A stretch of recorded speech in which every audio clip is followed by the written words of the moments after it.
Myself Ankita Tiwari from LG Institute of Engineering and Technology from IT ICT department. I am going to take a session from the subject, that is Computer Vision 3171614. The module that we are going to cover is module number 3, feature detection. The topic that we are going to cover for this session is feature descriptors. So in the last session we have done about the feature detectors, and now we are doing feature descriptors with the two descriptors that we have as in feature, that is SIFT and HOG, and other descriptors as well. So basically today we are going to learn about the feature descriptors that we already have in order to describe any of the feature which is having in an image. So with respect to that, we are going to have a description about, first of all, what is feature detectors. So we have already seen patches and points in the last lecture. The patches means with gradients, that is in at least two significantly different orientations, which are the easiest to localize as shown systematically in the figure below. First, a stable form, that is corner-like flow, and the second that we have textureless region. Okay, so basically the two of the images that we have seen in the last lecture, we have already seen the first, it is stable form. We have taken a patch, okay, and with respect to that the u distance that we are taking it with respect to the object, and we have with respect to distance we have calculated x of I. So if x of I plus u will be your total distance that we have to calculate for a particular patch with respect to object, the same thing applies to textureless region. It means we are not knowing what will be the texture of it. So with respect to that, we need to find it out what will be your patch in order to find the center point which is already there in the system. So these are the different feature detectors, the two of the gradients that we have already seen with respect to patches. Now these institutions that can be formalized by looking at a simplest matching criteria for comparing two of the patch images that we already have. Then weighted sum square difference will be given by EWSSD, which is with respect to U, which is equal to sigma, that is I. All of the variations that we have, that is W x of I, and I1, that is x of I plus U minus I square, I with respect to 0 xi square, okay, whole square, which will be your formula for any of the weighted sum and square difference. Now where I0 and I1 that we have taken are the two images being compared. Two of the images that we are comparing in order to find the patch. So we will be defining u, that is equal to uv is the displacement vector that we have with respect to the distance. W of x is the specially bearing weighting or window, we can say, function, and the summation I is over all the pixels in the patch. So with respect to that, we need to know what will be the difference. So the feature detector, when performing feature detection, we do not know which other locations the feature will end up being matched against. So therefore we can only compute how stable this matrix is, what with respect to small variations in positions, that is delta U, by comparing an image patch against itself, now which is known as the autocorrelation function, or a surface, we can say that. So that is defined with the function that is EAC delta U, which is equal to summation of I with respect to W that we have, that is x of I0 of x of I plus delta of U minus I0 of x of I this is the whole square, because I0 with respect to xi plus delta U, that was in first, and the another form that we have with textureless images, it will be x of I. So in non-texture image, it will be x of I minus delta U, which will be multiplied with I0. Same thing will be applied to I0 of x of I. That will be your total displacement, with the comparison that we have between the two of the images. So three autocorrelated surfaces that we have, that is EAC delta U, shown as both grayscale images that we have and surface plots. So in with respect to that, the first original image which is marked, see, as you can see there, this is a plus sign, is marked cross. Okay, we have marked one more cross and one more cross. So three of the crosses that we have taken in the image, so that we are defining the patch. Okay, this is what the patch is, to denote where the autocorrelation surfaces were computed. So we have taken a cross mark of it, that means process with respect to red line. Now we also have the surface as well.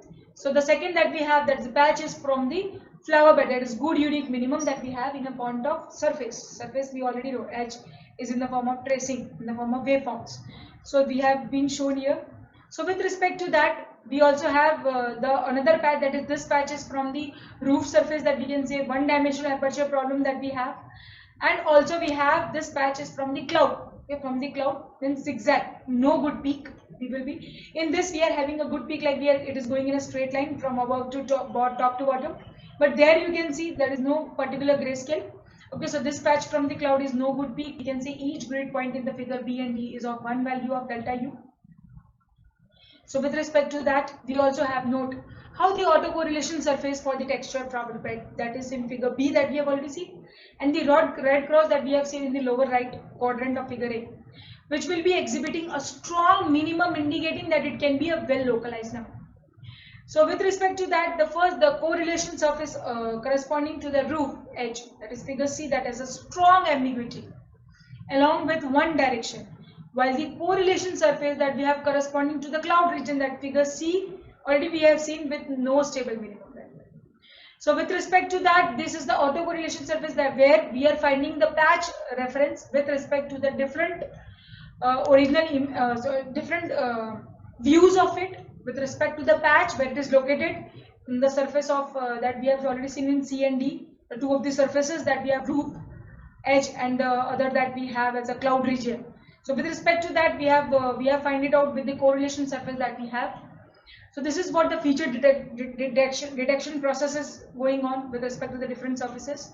So using a Taylor series, the expansion of the image function that we have already studied, that is like I of 0 with respect to x of I plus delta U, which will be equal to, but of course, IO xi plus delta, that is delta of IO x of I, because delta is defined in the other. So delta of IO with x of I, because x of I will be there in both of the proportion if we are taking a region image or if we are taking a textureless image. So as delta U, we can approximate the autocorrelation surface as, you can see here, ESE delta U, the first, that is W of x of I, which is defined in the formula, which is defined as I0 bracket mein x of I plus delta of U minus IO x of I whole square. Now we will be expanding this value, I0 x of I plus delta of I0 x of I. We will be multiplying both the values by 2 times. We are squaring the function. So delta of x of I dot delta I of U, we are expanding, we are putting this value which we have already computed in this function. Okay, nothing else. So plus x of I, delta of x of I into delta of I minus I0 x of I whole square, total square. Now we will be eliminating, we will be minusing the value of I0 x of I and I0 x of I. It is cancelled, both of them. So what we got, delta, the middle term, delta of I0 x of I dot delta U and whole square, because square will be already there, which was already outside. So we'll get the formula, we'll be putting in a general formula with respect to delta. So delta U of transpose, that is T. A is the standard form, means any a constant value comprising all the W and x of I with delta of U. So we need to differentiate what will be the delta. So delta of I0 of xi will be equal to derivation, that is d of I0 upon dx, comma d of I0 upon dy. Both values should be there, will be multiplied with the x of I. So this is what the Taylor series expansion of the image function that we have already discussed with respect to the feature detector. So this is what the feature detector about. Now this gradient can be computed using a variety of techniques that we have. So the classic Harrier detector uses a -2, -1, 0, 1, 2. This is the fixed proportionate value that it takes filter, but not more than the modern variant that we convert the image with horizontal and vertical derivatives of a Gaussian, typically with this tau is equals to 1. So the autocorrelation matrix, that is A, can be written as, we can say A is equals to W into, that is I square x, Ix Iy, Ix Iy, Iy square. Okay, so this is the proportionate autocorrelation matrix A, which is defined with respect to the Ix and Iy value, which we are finding it with respect to the detector value x and y. So this is what the thing is with respect to autocorrelation matrix that we have got A. Now the feature descriptors. that we are going to learn, that is after detection, that is of the features, key points, we must match them, of course. So for matching, we have feature descriptors. So we must determine which features come from which corresponding locations and in different images. So in some situations, example like for video sequences or a stereo pairs, that can be rectified. We can say the local motion around each feature point may be mostly translational. So in this case, simple, that is error metrics such as the sum of square differences or a normalized across correlation described can be used to directly compare the intensities in small patches around each feature point. So in most cases, however, we can say the local appearances of the features will change in orientation and scale as well, and sometimes even undergo affine deformations. Affine transformation we have already seen. Affine deformation is going back to the original position. So extracting a local scale orientation or affine frame estimate and then using this resample the patch before forming the feature descriptor is thus usually preferred. So even after compensating for these changes, the local appearance of the image, that is patches, will usually still vary from image to image. So how can we make this image descriptors more invariant to such changes while still preserving the discriminability that we got between the different patches that we already studied? So for this, bias and gain normalization descriptors we have, that is we can say MOPs. So for tasks that do not exhibit large amount of foreshortening, that is such as image stitching, simple normalized intensity patches, perform reasonably well and are very simple to implement. So in order to compensate for slight inaccuracies in the feature point detector, that is location, orientation and scale, these multi-scale oriented patches that we have, that is MOPs, are sampled at a spacing at 5 pixels relative to detection scale, using a cursor level of the image pyramid to avoid aliasing. So as you can see here, we are having an image, and with respect to that, the corner level is being measured and a relative distance with respect to the spacing of the 5 pixel, the patch is taken with respect to 5 pixel, the cursor level is decided and the patch is being taken. This is what the bias and gain normalization done. Bias and gain we already know, that is brightness and contrast properties. So this has been done with respect to the descriptor, that is MOS. Another descriptor that we have, that is scale invariant feature transform, that is SIFT, which are performed by computing the gradient, that is at each pixel in a 16 by 16 window, which is around detected key point, that is using approximate level of the Gaussian pyramid at which the key point was detected. So the gradient magnitudes are downweighted by a Gaussian falloff function, that is being shown in the blue circle in the figure A that is being showing here, in order to reduce the influence of the gradients far from the center, as these are more affected by small misregistrations. As you can see in the figure A, you can see the different of the patches in the figure itself. Now these patches will be performed with respect to 16 by 16 window size, which is being shown as a key point descriptor, which is given as a scale invariant feature transform, and each and of the point which is defined with 8 values. So 8 values and 8 values, 16, 8 values and 8 values, 16. So 16 cross 16 window size, which is detected with each and every point which is defined in the image gradients, which we can see here in the figure as shown. So this is what about the scale invariant. Now we'll talk about the gradient location orientation histogram GLOF descriptor. This descriptor is a variant on SIFT same that uses a log polar behavior, that is structure, instead of the 4 spatial coordinate which is used in the figure. I am showing you.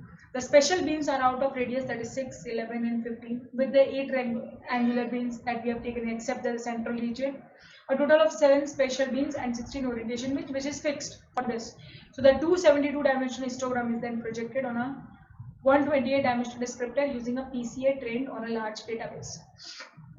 So there you can see a circle form which is taken place, and all of the sectors is divided in the form of 272 dimensional histogram, which is in the form of 128 dimensional descriptor. Means in each and every segment, as you can see, 8 values is been defined, and which is taken in a 128 dimensional descriptor form. So the same thing which has been applied in this form also. So this is what the thing is that we have discussed about the different descriptors that we have, and we have seen about we can say the different feature descriptors. The 3 of the descriptors we have already, 4 of the descriptors that we have already seen, and we have also learned about the feature detection process. So after feature detection, we have learned about the feature descriptors. Now after this we are going to learn about the edge detection, that is edge detectors, and how the edge detection takes place with respect to the different properties of the edges as well. So this we are ending with here. Next topic we will be going to do in the next session. Thank you.